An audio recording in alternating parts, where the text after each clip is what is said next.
वाहिगुरु।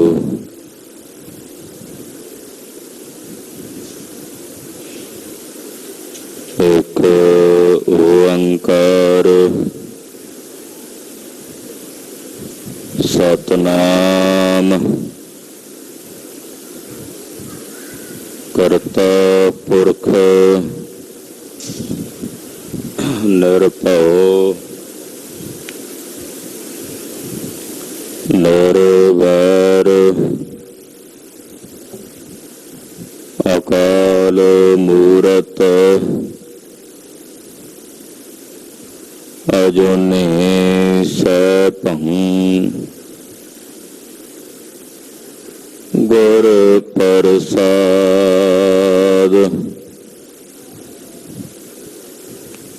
चक्र चरण अर वर्ण जात अर पात नहन जेहे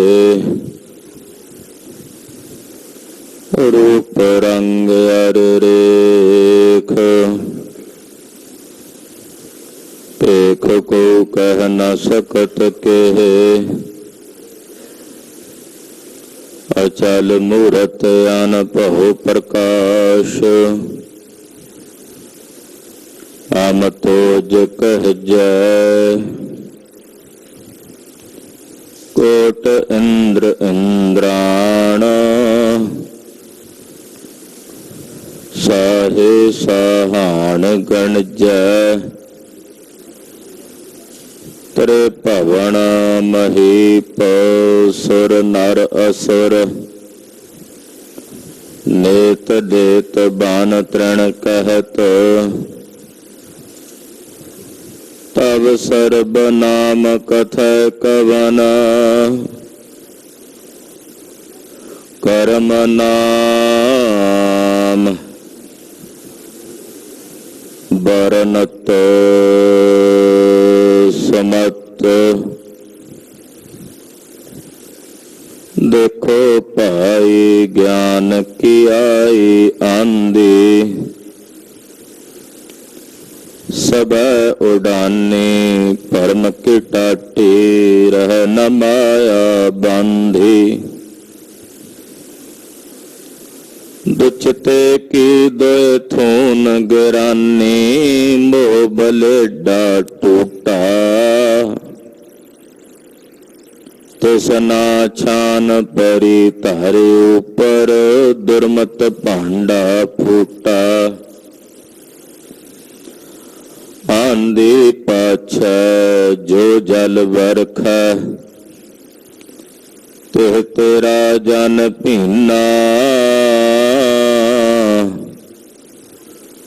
कह कबीर मन पया प्रगासा उदय भान जब चीना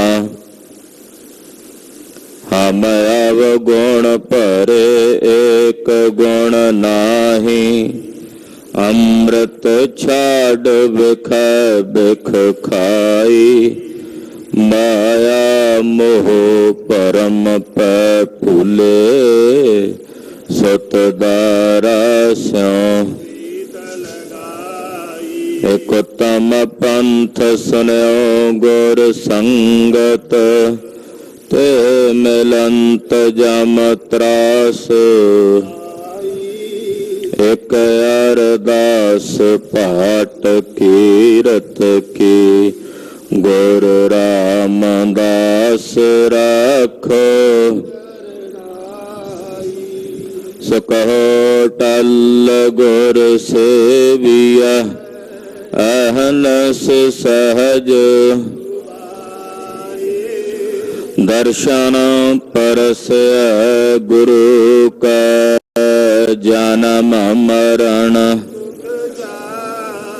हो सिफत खसंबंध दूर अर सह कुर सह तद डठे सच्चे पातशाह माल जन्म जन्म दे सजन सच्चा पातशाह सिर साहो जय जिस पास बैठया सोहिया सबना साहो। सतनाम श्री वाहिगुरु साहिब जी। तनासरी महला पहला छंत। एक ओंकार सतगुर प्रसाद। तीरथ नावन जाओ तीरथ नाम है। तीरथ शब्द विचार अंतर ज्ञान है। तीरथ नावन जाओ तीरथ नाम है। तीरथ शब्द विचार अंतर ज्ञान है।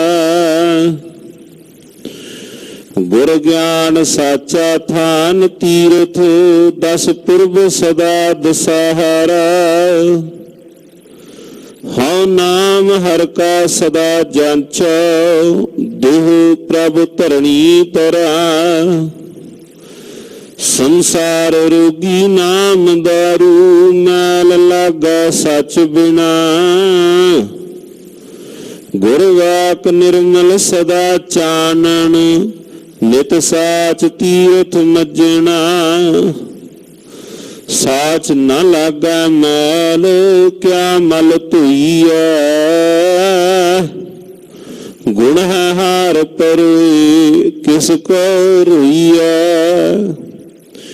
विचार मारा तरा तारा उल्ट जोन ना आवे। आप पारस परम ध्यानी साच साचे भावे। आनंद अनदिन हरख साचा दुख किल विख पर हरे।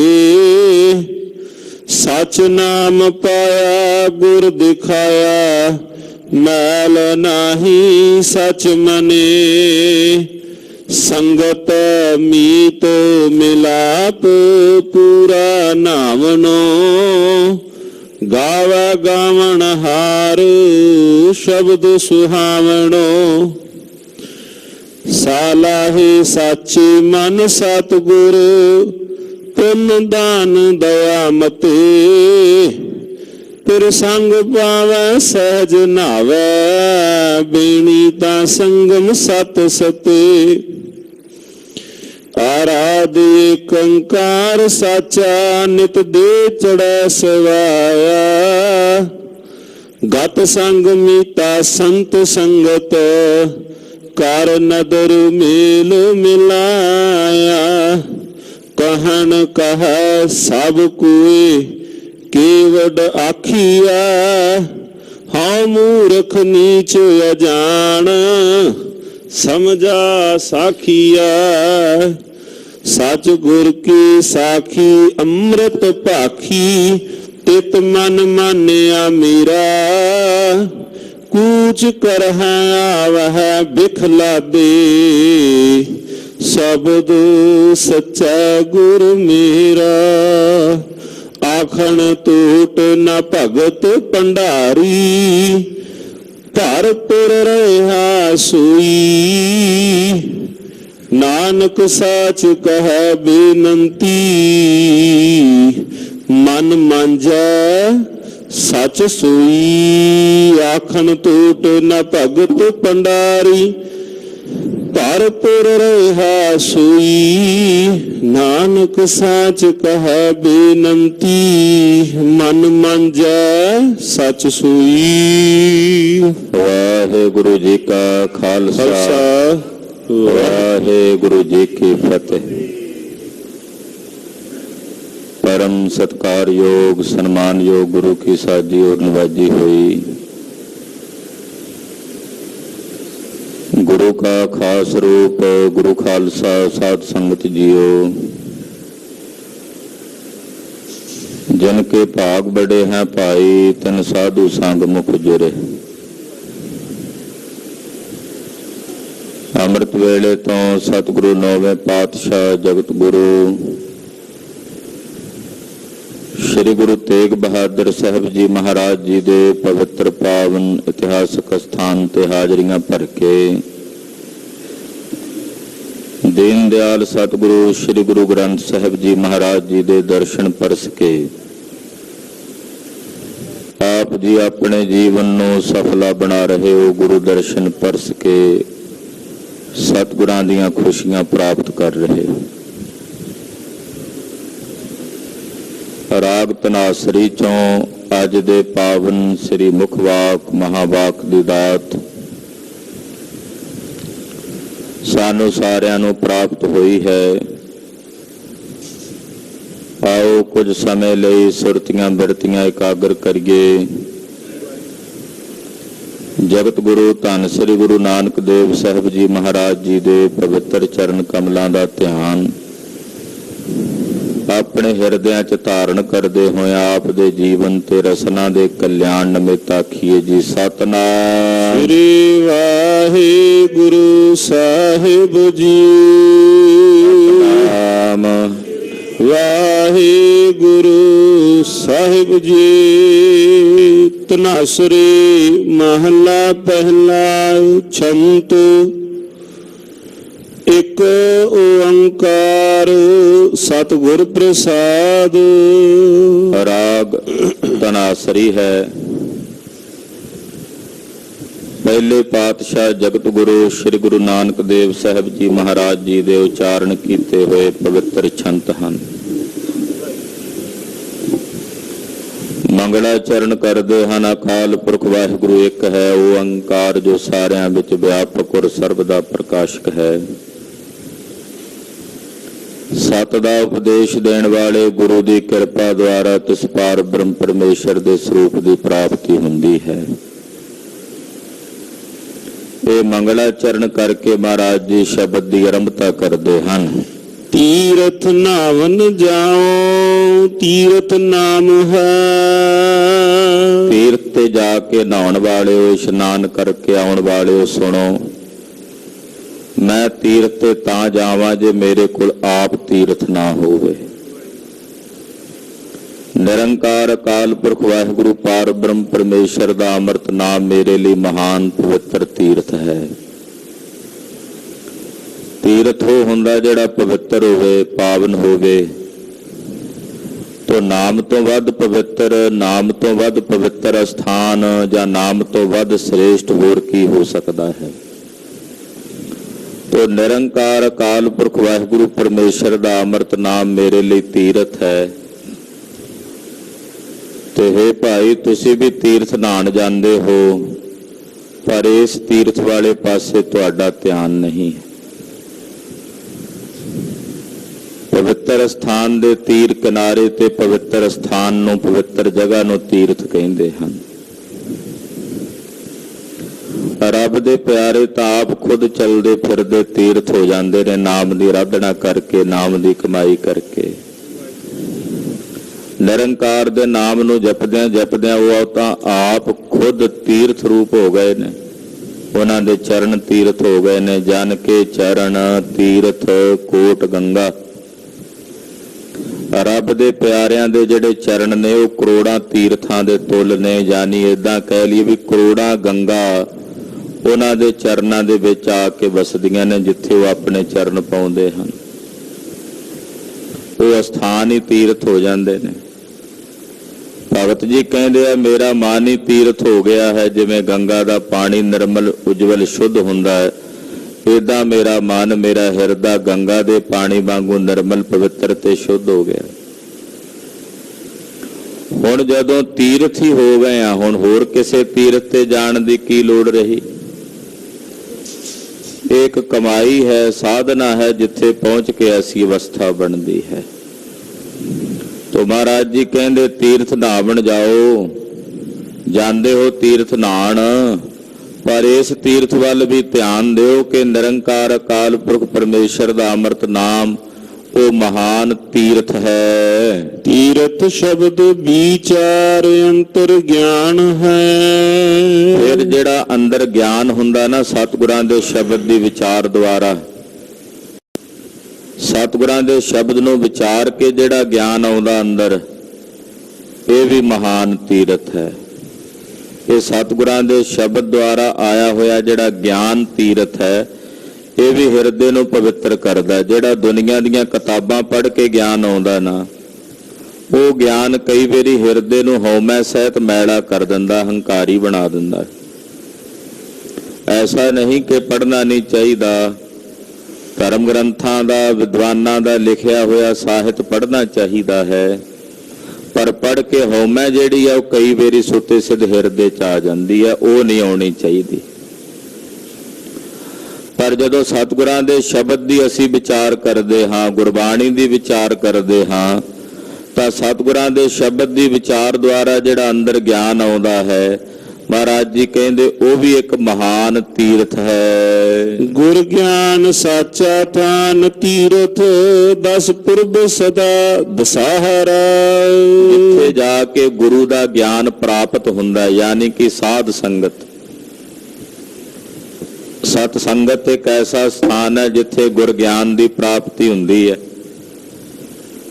ਸਤ ਸੰਗਤ ਰੂਪੀ ਸਾਧ ਸੰਗਤ ਰੂਪੀ ਸਥਾਨ ਦੇ ਉੱਤੇ ਗਿਆਨ, ਗੁਰ ਗਿਆਨ ਦੀ ਵਿਚਾਰ ਹੁੰਦੀ ਹੈ ਨਾ। ਇਸ ਕਰਕੇ ਜਿਹੜਾ ਸੱਚਾ ਥਾਨ ਹੈ ਨਾ ਸਾਧ ਸੰਗਤ, ਇਹ ਵੀ ਤੀਰਥ ਹੈ। ਇਹ ਤੀਰਥ ਹੀ ਨਹੀਂ, ਏਦਾਂ ਕਹਿ ਲਈਏ ਵੀ 10 ਪੁਰਬਾਂ ਦਾ ਦਸਾਹਰਾ। ਆਮ ਕਰਕੇ ਕਈ ਸਥਾਨਾਂ ਦੇ ਉੱਤੇ, ਤੀਰਥਾਂ ਦੇ ਉੱਤੇ 10 ਪੁਰਬਾਂ ਦਾ ਦਿਨ ਮਨਾਇਆ ਜਾਂਦਾ, ਉਹਨੂੰ 10 ਪੁਰਬੀ ਕਹਿੰਦੇ ਹਨ।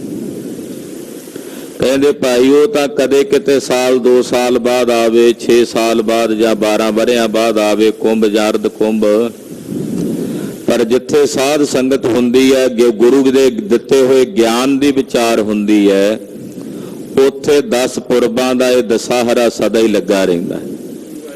ਜਿਹੜਾ ਸਾਧ ਸੰਗਤ ਵਿੱਚ ਆ ਕੇ ਗੁਰਬਾਣੀ ਦੀ ਵਿਚਾਰ ਕਰਦਾ, ਸੁਣਦਾ ਹੈ, ਉਹ ਇਸ ਤਰ੍ਹਾਂ ਜਾਣ ਲੈ ਵੀ ਉਹਨੇ 10 ਪੁਰਬਾਂ ਦਾ ਇਸ਼ਨਾਨ ਕਰ ਲਿਆ ਸੰਗਤ ਵਿੱਚ ਆ ਕੇ। ਜਾਂ ਇਸ ਤਰ੍ਹਾਂ ਕਹਿ ਲਈਏ ਗੁਰੂ ਸਾਹਿਬ ਜੀ ਦੇ ਦਿੱਤੇ ਹੋਏ ਗਿਆਨ ਦੁਆਰਾ ਸਾਧ ਸੰਗਤ ਰੂਪੀ ਸਥਾਨ ਦੇ ਉੱਤੇ ਆ ਕੇ ਜਿਹਨਾਂ ਗੁਰਮੁਖਾਂ ਨੇ ਆਪਣੀਆਂ 10 ਇੰਦਰੀਆਂ ਤੇ ਕਾਬੂ ਕਰ ਲਿਆ, 5 ਗਿਆਨ ਇੰਦਰੀਆਂ ਤੇ 5 ਕਰਮ ਇੰਦਰੀਆਂ। ਜਿਹੜੀਆਂ 5 ਗਿਆਨ ਇੰਦਰੀਆਂ ਹਨ, ਇਹ ਸਤੋ ਗੁਣ ਦੇ ਅੰਸ਼ ਤੋਂ ਬਣੀਆਂ ਹਨ। ਜਿਹੜੀਆਂ ਸਾਡੀਆਂ ਕਰਮ ਇੰਦਰੀਆਂ ਹਨ, ਇਹ ਰਜੋ ਤੇ ਤਮੋ ਗੁਣ ਦੀ ਅੰਸ਼ ਤੋਂ ਬਣੀਆਂ ਹਨ। ਇਸ ਕਰਕੇ ਸਤਵ ਗੁਣ ਦੀ ਅੰਸ਼ ਹੋਣ ਕਰਕੇ ਗਿਆਨ ਇੰਦਰੀਆਂ ਦੁਆਰਾ ਗਿਆਨ ਪ੍ਰਾਪਤ ਹੁੰਦਾ ਹੈ, ਤੇ ਰਜੋ ਤਮੋ ਗੁਣ ਕਰਕੇ ਜਿਹੜੀਆਂ ਸਾਡੀਆਂ ਕਰਮ ਇੰਦਰੀਆਂ ਨੇ ਉਹ ਕਰਮ ਕਰਦੀਆਂ ਨੇ। ਇਹਨਾਂ 10 ਕਰਮ, 5 ਗਿਆਨ ਇੰਦਰੀਆਂ ਤੇ 5 ਕਰਮ ਇੰਦਰੀਆਂ ਦਾ ਨਿਗ੍ਰਹਿ ਕਰਨਾ, ਇਹਨਾਂ ਨੂੰ ਰੋਕਣਾ। ਕਹਿੰਦੇ ਇਹ ਵੀ 10 ਪੁਰਬਾਂ ਦਾ ਦਸਾਹਰਾ ਹੈ, ਜਿਹੜਾ ਸਾਧ ਸੰਗਤ ਵਿੱਚ ਆ ਕੇ ਹੋ ਸਕਦਾ ਹੈ। ਸਤਿਗੁਰਾਂ ਦੇ ਗਿਆਨ ਦੁਆਰਾ ਆਪਣੀਆਂ ਇੰਦਰੀਆਂ ਨੂੰ ਕਾਬੂ ਕਰਨਾ ਹੈ। ਹਉ ਨਾਮ ਹਰਿ ਕਾ ਸਦਾ ਜਾਂਚੋ, ਦੇਹੁ ਪ੍ਰਭ ਧਰਨੀ ਧਰਾ। ਹਰੀ ਅਕਾਲ ਪੁਰਖ ਵਾਹਿਗੁਰੂ ਪਾਰ ਬ੍ਰਹਮ ਪਰਮੇਸ਼ਰ ਦਾ ਅੰਮ੍ਰਿਤ ਨਾਮ ਮੈਂ ਉਹਦੇ ਚਰਨਾਂ 'ਚੋਂ ਹਮੇਸ਼ਾ ਹੱਥ ਜੋੜ ਕੇ ਮੰਗਦਾ ਹਾਂ। ਇਹ ਧਰਤੀ ਨੂੰ ਧਾਰਨ ਕਰਨ ਵਾਲੇ ਵਾਹਿਗੁਰੂ, ਧਰਤੀ ਦੇ ਧੀਰਜ ਅਕਾਲ ਪੁਰਖ ਜੀ, ਕਿਰਪਾ ਕਰੋ, ਦਇਆ ਕਰਕੇ ਮੈਨੂੰ ਆਪਣੇ ਅੰਮ੍ਰਿਤ ਨਾਮ ਦੀ ਦਾਤ ਬਖਸ਼ੋ। ਮੈਂ ਤੁਹਾਡਾ ਅੰਮ੍ਰਿਤ ਨਾਮ ਨਿਤ ਤੁਹਾਡੇ ਚਰਨਾਂ 'ਚੋਂ ਮੰਗਦਾ ਹਾਂ। ਮੈਨੂੰ ਆਪਣੇ ਅੰਮ੍ਰਿਤ ਨਾਮ ਦੀ ਦਾਤ हे ਨਿਰੰਕਾਰ ਅਕਾਲ ਪੁਰਖ ਵਾਹਿਗੁਰੂ ਪਰਮੇਸ਼ਰ ਜੀ ਬਖਸ਼ੋ। ਸੰਸਾਰ ਰੋਗੀ ਨਾਮ ਦਾਰੂ, ਮੈਲ ਲਾਗੈ ਸੱਚ ਬਿਨਾ। ਇਹ ਸੰਸਾਰ ਰੋਗੀ ਹੈ, ਸਾਰੇ ਸੰਸਾਰ ਦੇ ਜੀਵਾਂ ਨੂੰ ਕੋਈ ਨਾ ਕੋਈ ਰੋਗ ਵਿਆਪਿਆ ਹੋਇਆ। ਰੋਗੀ ਕਿਉਂ ਹੈ? ਕਿਉਂਕਿ ਕਾਮੀ ਨੇ, ਕ੍ਰੋਧੀ ਨੇ, ਲੋਭੀ ਨੇ, ਮੋਹ ਵਿੱਚ, ਹੰਕਾਰ ਵਿੱਚ, ਈਰਖਾ ਵਿੱਚ, ਦ્વੈਸ਼ ਵਿੱਚ, ਨਿੰਦਾ ਚੁਗਲੀ ਦੇ ਵਿੱਚ ਇਹਨਾਂ ਦਾ ਜੀਵਨ ਬਸਰ ਹੋ ਰਿਹਾ। ਇਹ ਸਾਰੇ ਰੋਗ ਹੀ ਹਨ। ਇਹ ਸਾਰਾ ਸੰਸਾਰ ਰੋਗੀ ਹੈ। ਇਹਨਾਂ ਸਾਰੇ ਰੋਗਾਂ ਦੀ ਇੱਕੋ ਦਵਾਈ ਹੈ, ਪਾਰ ਬ੍ਰਹਮ ਪਰਮੇਸ਼ਰ ਦਾ ਅੰਮ੍ਰਿਤ ਨਾਮ। ਸੰਸਾਰ ਰੋਗੀ ਨਾਮ ਦਾਰੂ, ਨਿਰੰਕਾਰ ਅਕਾਲ ਪੁਰਖ ਪਰਮੇਸ਼ਰ ਦਾ ਨਾਮ ਇਹਨਾਂ ਸਾਰੇ ਰੋਗਾਂ ਦੀ ਦਵਾਈ ਹੈ। ਸਰਬ ਰੋਗ ਕਾ ਔਖਦ ਨਾਮ ਕਲਿਆਣ ਰੂਪ ਮੰਗਲ ਗੁਣ ਗਾਮ। ਨਿਰੰਕਾਰ ਅਕਾਲ ਪੁਰਖ ਪਰਮੇਸ਼ਰ ਦਾ ਅੰਮ੍ਰਿਤ ਨਾਮ ਇਹਨਾਂ ਸਾਰੇ ਰੋਗਾਂ ਦੀ ਦਵਾਈ ਹੈ। ਮੈਲ ਲਾਗੈ ਸੱਚ ਬਿਨਾ, ਜਿਹੜੇ ਸੱਚ ਦੀ ਕਮਾਈ ਨਹੀਂ ਕਰਦੇ, ਜਿਹੜੇ ਸੱਚ ਨੂੰ ਨਹੀਂ ਆਰਾਧਦੇ, ਉਹਨਾਂ ਦੇ ਅੰਤਸ਼ਕਰਨ ਦੇ ਵਿੱਚ ਅਨੇਕ ਪ੍ਰਕਾਰ ਦੇ ਪਾਪ ਕਰਮਾਂ ਦੀ ਮੈਲ ਜਿਹੜੀ ਹੈ, ਹੰਕਾਰ ਦੀ ਮੈਲ ਹੈ, ਉਹ ਲੱਗਦੀ ਰਹਿੰਦੀ ਹੈ, ਉਹ ਮਲੀਨ ਹੁੰਦੇ ਚਲੇ ਜਾਂਦੇ ਹਨ। ਗੁਰਵਾਕ ਨਿਰਮਲ ਸਦਾ ਚਾਨਣ, ਨਿਤ ਸਾਚ ਤੀਰਥ ਮੱਜਣਾ। ਗੁਰੂ ਸਾਹਿਬ ਜੀ ਦੇ ਕੀਤੇ ਹੋਏ ਜਿਹੜੇ ਵਾਕ ਨੇ ਚਾਨਣਾ ਹੈ। ਇਸ ਅੰਧਕਾਰ ਭਰੇ ਜੀਵਨ ਵਿੱਚ ਗੁਰੂ ਦੇ ਵਾਕ ਕਰੋੜਾਂ ਸੂਰਜਾਂ ਦੇ ਪ੍ਰਕਾਸ਼ ਵਾਂਗੂ ਨੇ। ਸਾਡਾ ਜੀਵਨ ਅੰਧਕਾਰ ਵਿੱਚ ਬੀਤ ਰਿਹਾ, ਅਗਿਆਨਤਾ ਦੇ ਹਨੇਰੇ ਵਿੱਚ ਬੀਤ ਰਿਹਾ, ਅਵਿਦਿਆਜਨਕ ਵਿਰਤੀਆਂ ਦੇ ਅਸੀਂ ਧਾਰਨੀ ਹਾਂ। ਸਤਿਗੁਰਾਂ ਦੇ ਕਹੇ ਹੋਏ ਜਿਹੜੇ ਵਾਕ ਨੇ, ਗੁਰੂ ਪਾਤਸ਼ਾਹ ਜੀ ਦੀ ਇਹ ਕਹੀ ਹੋਈ ਅੰਮ੍ਰਿਤ ਬਾਣੀ ਹੈ, ਇਹ ਸਦਾ ਲਈ ਚਾਨਣਾ ਹੈ, ਔਰ ਇਹ ਚਾਨਣਾ ਨਿਰਮਲ ਚਾਨਣਾ ਹੈ। ਇਹਦੇ 'ਚ ਕਿਸੇ ਪ੍ਰਕਾਰ ਦੀ ਮਲਨਤਾਈ ਨਹੀਂ ਹੈ, ਯਾਨੀ ਕਿ ਕਿਤੇ ਐਸਾ ਨਹੀਂ ਵੀ ਮੰਦ ਚਾਨਣਾ ਹੋਵੇ, ਕਿਉਂਕਿ ਬਹੁਤ ਥਾਵਾਂ ਤੇ ਕਈ ਭਾਵੇਂ ਸੂਰਜ ਚੜ੍ਹਿਆ ਹੋਵੇ, ਕੁਝ ਐਸੀਆਂ ਥਾਵਾਂ ਹੁੰਦੀਆਂ ਨੇ ਜਿੱਥੇ ਦੀ ਰੋਸ਼ਨੀ ਮੰਦ ਪਹੁੰਚਦੀ ਹੈ, ਯਾਨੀ ਕਿ ਉੱਥੇ ਪੂਰਾ ਸਾਫ਼ ਨਹੀਂ ਦਿਸਦਾ। ਪਰ ਇਹ ਜਿਹੜਾ ਪਰਮੇਸ਼ਰ ਦੇ ਸਤਿਗੁਰਾਂ ਦੇ ਅੰਮ੍ਰਿਤ ਬੋਲ ਨੇ ਨਾ, ਇਹ ਗੁਰੂ ਖਾਲਸਾ ਜੀ ਨਿਰਮਲ ਚਾਨਣਾ, ਇਹ ਕਿਤੇ ਵੀ ਮੰਦ ਨਹੀਂ ਹੁੰਦਾ, ਕਿਤੇ ਵੀ ਮਲਨ ਨਹੀਂ ਹੁੰਦਾ। ਇਹ ਚਾਨਣਾ ਹਮੇਸ਼ਾ ਨਿਰਮਲ ਤੇ ਪਵਿੱਤਰ ਬਣ ਕੇ ਉਜਵਲ ਹੋ ਕੇ ਰਹਿੰਦਾ ਹੈ। ਨਿਤ ਸਾਚ ਤੀਰਥ ਮੱਜਣਾ, ਇਦਾਂ ਕਹਿ ਲਈਏ ਗੁਰੂ ਸਾਹਿਬ ਜੀ ਦੇ ਜਿਹੜੇ ਵਾਕ ਨੇ ਨਾ, ਇਹ ਨਿਤ ਦਾ ਸੱਚਾ ਤੀਰਥ ਹੈ, ਔਰ ਇਸ ਤੀਰਥ ਵਿੱਚ ਤੁਹਾਨੂੰ ਸਾਰਿਆਂ ਨੂੰ ਮੱਜਣ ਇਸ਼ਨਾਨ ਕਰਨਾ ਚਾਹੀਦਾ।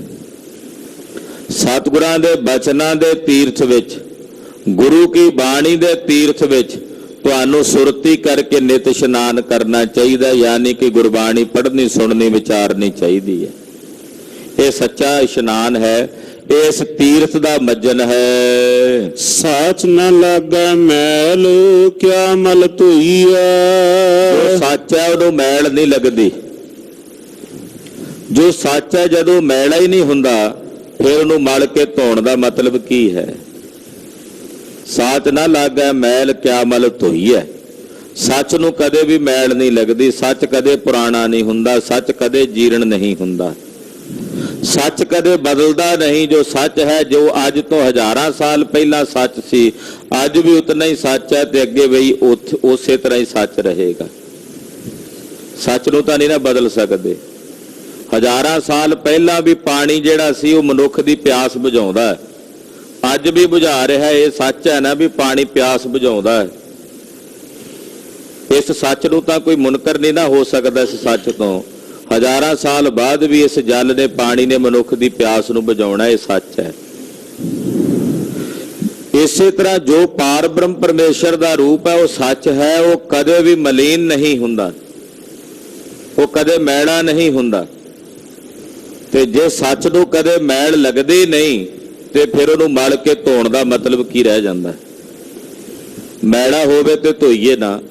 ਜੇ ਮੈਲਾ ਹੈ ਹੀ ਨਹੀਂ ਤਾਂ ਫਿਰ ਉਹਨੂੰ ਕਿਉਂ ਮਲ ਕੇ ਧੋਈਏ? ਗੁਣ ਹੈ ਹਾਰ ਪਰੋਏ, ਕਿਸ ਕੋ ਰੋਈਐ। ਜਿਹੜੇ ਗੁਣਾਂ ਦੇ ਹਾਰ ਨੇ, ਰੱਬ ਦੇ ਪਿਆਰਿਆਂ ਨੇ ਗੁਣਾਂ ਦਾ ਹਾਰ ਪਰੋ ਕੇ ਆਪਣੇ ਗਲ 'ਚ ਪਾ ਲਿਆ।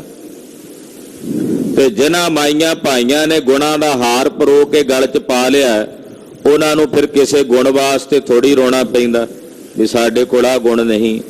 ਜਿਹੜਾ ਗੁਣ ਉਹਨਾਂ ਨੂੰ ਚਾਹੀਦਾ, ਉਹ ਆਪਣੇ ਕੋਲ ਧਾਰਨ ਕੀਤੇ ਹੋਏ ਗੁਣ ਦੀ ਵਰਤੋਂ ਕਰ ਲੈਂਦੇ। ਉਹਨਾਂ ਨੂੰ ਕਿਸੇ ਗੁਣ ਕਰਕੇ ਰੋਣਾ ਨਹੀਂ ਪੈਂਦਾ ਵੀ ਸਾਡੇ ਕੋਲ ਆ ਗੁਣ ਨਹੀਂ। ਰੱਬ ਦੇ ਪਿਆਰਿਆਂ ਨੇ ਗੁਣਾਂ ਦਾ ਹਾਰ ਪਰੋ ਕੇ ਆਪਣੇ ਗਲ ਦੇ ਵਿੱਚ ਧਾਰਨ ਕਰ ਲਿਆ। ਉਹਨਾਂ ਕੋਲ ਸਬਰ ਵੀ ਆ, ਉਹਨਾਂ ਕੋਲ ਦਇਆ ਵੀ ਆ, ਉਹਨਾਂ ਕੋਲ ਖਿਮਾ ਵੀ, ਉਹਨਾਂ ਕੋਲ ਅਹਿੰਸਾ ਵੀ ਹੈ। ਉਹਨਾਂ ਕੋਲ ਸਾਮ, ਦਮ, ਤਿਤਿਕਸ਼ਾ, ਉਪਰਾਮਤਾ, ਇਹ ਸਾਰੇ ਸ਼ੁਭ ਗੁਣ ਰੱਬ ਦੇ ਪਿਆਰਿਆਂ ਦੇ ਹਿਰਦਿਆਂ ਵਿੱਚ ਹੁੰਦੇ ਨੇ। ਇਹ ਹਾਰ ਉਹਨਾਂ ਨੇ ਆਪਣੇ ਕੰਠ ਦੇ ਵਿੱਚ ਧਾਰਨ ਕੀਤਾ ਹੋਇਆ ਹੈ। ਜਿਨ੍ਹਾਂ ਨੇ ਗੁਣਾਂ ਦਾ ਹਾਰ ਹੀ ਪਰੋ ਕੇ ਗਲ 'ਚ ਪਾ ਲਿਆ, ਫਿਰ ਉਹ ਕਿਸ ਗੁਣ ਨੂੰ ਰੋਣ, ਯਾਨੀ ਕਿ ਫਿਰ ਕਿਸੇ ਗੁਣ ਕਰਕੇ ਉਹਨਾਂ ਨੂੰ ਤੜਫਣਾ ਨਹੀਂ ਪੈਂਦਾ। ਸਾਰੇ ਗੁਣ ਉਹਨਾਂ ਦੇ ਪਾਸ ਹੁੰਦੇ ਹਨ। ਵਿਚਾਰ ਮਾਰੇ ਤਰ ਤਾਰੇ, ਉਲਟ ਜੋਨ ਨਾ ਆਵੇ। ਆਪਣੇ ਹਿਰਦੇ ਦੀਆਂ ਮਾੜੀਆਂ ਭੈੜੀਆਂ ਮਲਨ ਵਿਚਾਰਾਂ ਨੂੰ ਗੁਰ ਸ਼ਬਦ ਦੀ ਵਿਚਾਰ ਨਾਲ ਮਾਰਨਾ ਹੈ। ਕਿਉਂਕਿ ਸਾਡੇ ਮਨ ਵਿੱਚ ਕਈ ਤਰ੍ਹਾਂ ਦੀਆਂ ਵਿਚਾਰਾਂ ਚੱਲਦੀਆਂ। ਸਵੇਰੇ ਉੱਠਦਿਆਂ ਹੋਰ ਵਿਚਾਰ ਹੁੰਦੀ ਹੈ, ਝਟਕ ਬਾਅਦ ਅਸੀਂ ਇੱਕੋ ਵਿਚਾਰ ਥੋੜੀ ਆਪਣੇ ਹਿਰਦੇ 'ਚ ਰੱਖਦੇ ਹਾਂ। ਸਾਰਾ ਦਿਨ ਇਹ ਮਨ ਕੁਝ ਨਾ ਕੁਝ ਵਿਚਾਰਦਾ ਰਹਿੰਦਾ, ਇਦਾਂ ਹੋਣਾ ਚਾਹੀਦਾ, ਇਦਾਂ ਕਰਨਾ ਚਾਹੀਦਾ, ਆਹ ਹੋ ਜੇ ਗੱਲ ਚੰਗੀ ਹੈ, ਇਹ ਨਾ ਹੋਵੇ ਗੱਲ ਚੰਗੀ ਹੈ। ਤੋ ਇਦਾਂ ਦੇ ਬਹੁਤ ਸਾਰੇ ਫੁਰਨੇ ਵਿਚਾਰਾਂ ਜਿਹੜੀਆਂ ਨੇ ਉਹ ਸਾਡੇ ਹਿਰਦੇ ਵਿੱਚ ਮਨ ਹੀ ਮਨ ਚੱਲਦੀਆਂ ਰਹਿੰਦੀਆਂ। ਗੁਰੂ ਕੇ ਸ਼ਬਦ ਦੀ ਵਿਚਾਰ ਕਰਕੇ ਆਪਣੇ ਮਨ ਦੀਆਂ ਮਾੜੀਆਂ ਭੈੜੀਆਂ ਵਿਚਾਰਾਂ ਨੂੰ ਮਾਰਨਾ, ਜਿਹੜੀਆਂ ਮਲਨ ਵਿਚਾਰਾਂ ਨੇ। ਮਹਾਪੁਰਸ਼ਾਂ ਦੀ ਭਾਸ਼ਾ ਵਿੱਚ ਇਹਨੂੰ ਸੁਵਿਚਾਰਨਾ ਕਹਿੰਦੇ ਹਨ ਕਿ ਸ਼ੁਭ ਵਿਚਾਰ ਆਪਣੇ ਹਿਰਦੇ 'ਚ ਧਾਰਨ ਕਰਨੇ। ਮਲਨ ਵਿਚਾਰ ਤਾਂ ਚੱਲ ਹੀ ਰਹੇ ਨੇ, ਉਹਨਾਂ ਮਲੀਨ ਵਿਚਾਰਾਂ ਨੂੰ ਸ਼ਾਂਤ ਕਰਨ ਲਈ ਸ਼ੁਭ ਵਿਚਾਰ ਆਪਣੇ ਹਿਰਦੇ 'ਚ ਧਾਰਨ ਕਰਨੇ। ਜਿਹੜੇ ਸਤਿਗੁਰਾਂ ਦੇ ਸ਼ਬਦ ਦੀ ਵਿਚਾਰ ਦੁਆਰਾ ਆਪਣੇ ਮਨ ਦੀਆਂ ਮਾੜੀਆਂ ਭੈੜੀਆਂ ਤੇ ਮਲੀਨ ਵਿਚਾਰਾਂ ਨੂੰ ਮਾਰਦੇ ਹਨ, ਉਹ ਜਿੱਥੇ ਆਪ ਤਰਦੇ ਨੇ ਉੱਥੇ ਹੋਰਨਾਂ ਨੂੰ ਵੀ ਤਾਰਨ ਦੀ ਸਮਰੱਥਾ ਰੱਖ ਕੇ ਤਾਰਦੇ ਨੇ। ਔਰ ਇਹੋ ਜਿਹੇ ਗੁਰਮੁਖ ਮੁੜ ਕੇ ਜੂਨੀਆਂ ਵਿੱਚ ਨਹੀਂ ਆਉਂਦੇ। ਉਲਟ ਜੋਨ ਨਾ ਆਵੇ, ਉਹ ਮੁੜ ਕੇ ਫਿਰ ਜੂਨੀਆਂ ਵਿੱਚ ਆਵਾ ਗਾਉਣ ਦੇ ਚੱਕਰਾਂ ਵਿੱਚ ਨਹੀਂ ਭਟਕਦੇ। ਆਪ ਪਾਰਸ ਪਰਮ ਧਿਆਨੀ ਸਾਚ ਸਾਚੇ ਭਾਵੈ।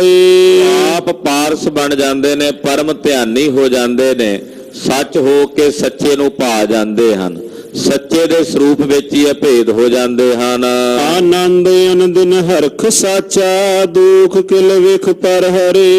ਉਹਨਾਂ ਦੇ ਹਿਰਦੇ ਵਿੱਚ ਸਦਾ ਲਈ ਆਨੰਦ ਬਣ ਜਾਂਦਾ ਹੈ।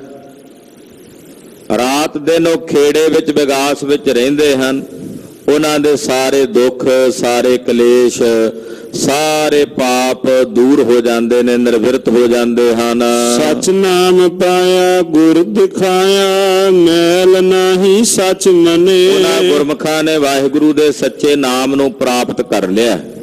ਗੁਰੂ ਨੇ, ਸਤਿਗੁਰਾਂ ਨੇ ਤਰਸ ਕਰਕੇ ਉਹਨਾਂ ਨੂੰ ਅੰਮ੍ਰਿਤ ਨਾਮ ਦੇ ਦਰਸ਼ਨ ਕਰਾਏ ਹਨ।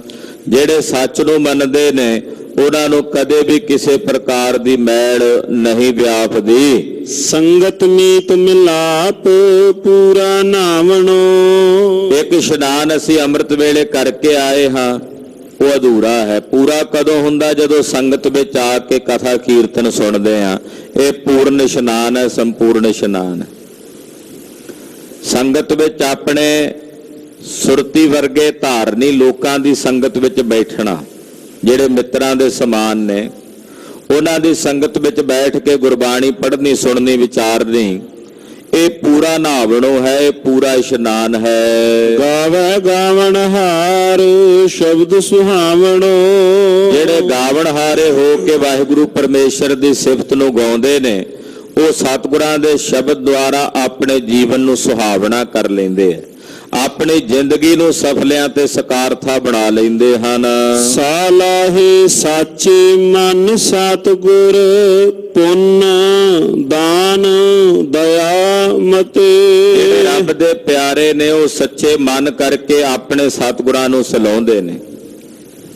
ਸੱਚੇ ਮਨ ਦੇ ਦੁਆਰਾ ਆਪਣੇ ਸਾਹਿਬ ਦੀ ਸ਼ਲਾਘਾ ਕਰਦੇ ਨੇ, ਝੂਠੇ ਮਨ ਨਾਲ ਨਹੀਂ। ਬਹੁਤ ਕੁਝ ਐਸਾ ਜਿਹੜਾ ਅਸੀਂ ਝੂਠੇ ਮਨ ਨਾਲ ਕਰਦੇ ਹਾਂ। ਮਨ ਸੱਚਾ ਨਹੀਂ ਕਹਿੰਦਾ ਵੀ ਕਰੀਏ, ਪਰ ਝੂਠੇ ਮਨ ਕਰਕੇ ਲੋਕਾਂ ਦੀ ਸ਼ੌਹਰਤ ਪ੍ਰਾਪਤ ਕਰਨ ਲਈ, ਲੋਕ ਲਾਜ ਵਾਸਤੇ ਅਸੀਂ ਉਹ ਕਰਮ ਕਰਦੇ ਹਾਂ। ਰੱਬ ਦੇ ਪਿਆਰੇ ਅਕਾਲ ਪੁਰਖ ਵਾਹਿਗੁਰੂ ਪਰਮੇਸ਼ਰ ਨੂੰ ਸੱਚੇ ਮਨੋਂ ਸਲਾਹੁੰਦੇ ਆ, ਔਰ ਸਤਿਗੁਰਾਂ ਨੂੰ ਸੱਚੇ ਮਨੋਂ ਸਲਾਹੁੰਦਿਆਂ ਹੋਇਆਂ ਉਹ ਸਾਹਿਬ ਜੀ ਦੇ ਪਾਸੋਂ ਪੂਰਨ ਮਤ ਨੂੰ ਧਾਰਨ ਕਰਦੇ ਹਨ। ਪੁੰਨ ਦਾਨ ਦਇਆ ਮਤੇ। ਉਹਨਾਂ ਨੂੰ ਪੁੰਨ ਕਰਨ ਦੀ, ਦਾਨ ਕਰਨ ਦੀ ਜਿਹੜੀ ਦਇਆ ਵਾਲੀ ਮੱਤ ਹੈ, ਉਹ ਸਤਿਗੁਰਾਂ ਦੇ ਕੋਲੋਂ ਪ੍ਰਾਪਤ ਹੁੰਦੀ ਹੈ। ਫਿਰ ਸੰਗ ਭਾਵੈ ਸਹਿਜ ਨਾਵੈ ਬੇਨੀ ਤਾਂ ਸੰਗਮ ਸਤ ਸਤੇ। ਜਿਹੜੇ ਭਾਈ ਆਪਣੇ ਪਿਰ ਵਾਹਿਗੁਰੂ ਪਰਮੇਸ਼ਰ ਨੂੰ ਭਾ ਜਾਂਦੇ ਨੇ, ਉਹ ਸਹਿਜ ਹੀ ਨਹਾਉਂਦੇ ਐ। ਕਿੱਥੇ ਨਹਾਉਂਦੇ ਐ?